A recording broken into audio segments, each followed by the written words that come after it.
So I guess, yeah, a lot of people still want the full ceremony instead of going to DDM. Yeah, so you get the ceremony. But then, I guess more traditional people are used to going to the church where the priest officiates and so thing, if they're Christian, and religious figures doing it. So, but and I guess civil celebrant is like a good alternative to a lot of people who are not religious. So do you know what the proportion is that people choose a civil celebrant over, say, a religious, like a figure, like a priest or...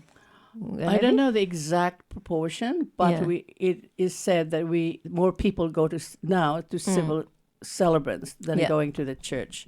But I don't know whether that can change because there is, of course, in the wider context, there's now a going back to the church, to the rituals of religious. I did hear something about that. Even the church is now going back to the old ways instead of the semi-modern ways that they've done it.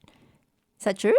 Yes. I don't know if you know about that. Well, I'm very interested in that actually because there's a swing back to the hardcore, if you like, if you can use that word, religious experience for people.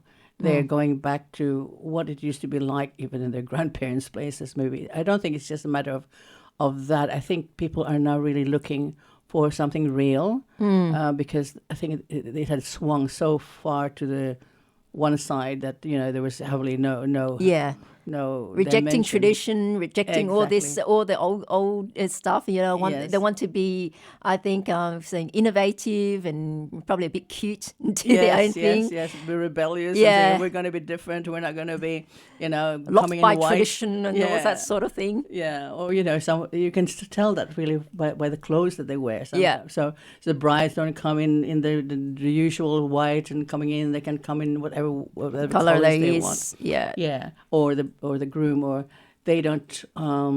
They want to have it in the beach. They want to have it in the mountain. They want it jumping off a helicopter or something. Something like that. I heard of couples parachuting into their wedding and that sort of thing. Yes, yeah. So that's tended to be like that, I think. But I think COVID must have shocked people into reality, and they're a bit more sober now. Yeah. And so so going back to how many people go to civil celebrancy and that civil actually as a civil celebrant, it gives me actually a very the freedom to create a ceremony that can be also religious. Yeah. Most of my weddings also depends on your client, right? Yeah.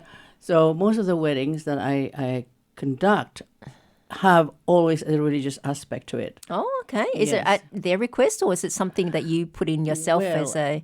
This is part of your kind of intuiting the people that come to you. You know how you attract the people that you're meant to do. You're meant to relate to it. I really believe that. So there is that spiritual component in that. Yeah.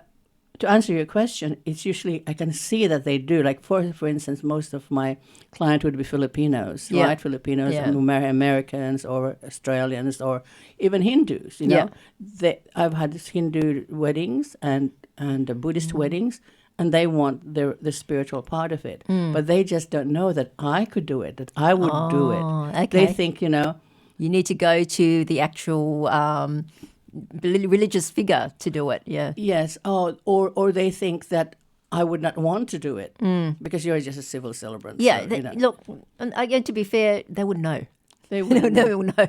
Exactly. Yeah. So I always say, I see that you are,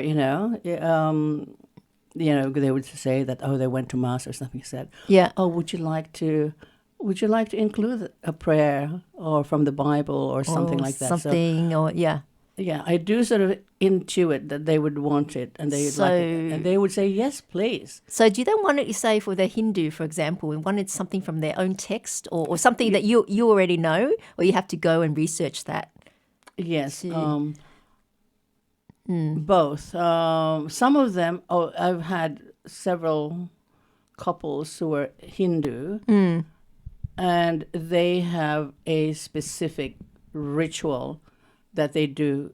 So it can happen that they will have their spiritual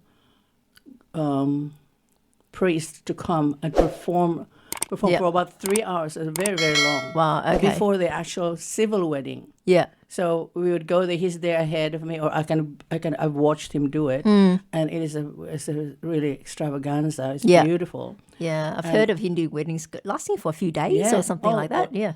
Yes, from the beginning, but the actual ceremony itself would be like hours, and they would have beautiful mantras and rituals and blessings, etc. And then when that's finished, I would come in, and they would come in, and they would set aside the stage for me to do it with the bride and the groom. And it's really lovely because I like the fact that they're welcoming the fact that I could say, I can do some, just a little mantra, like whatever is the short mantra that I would include, and they would be happy with that.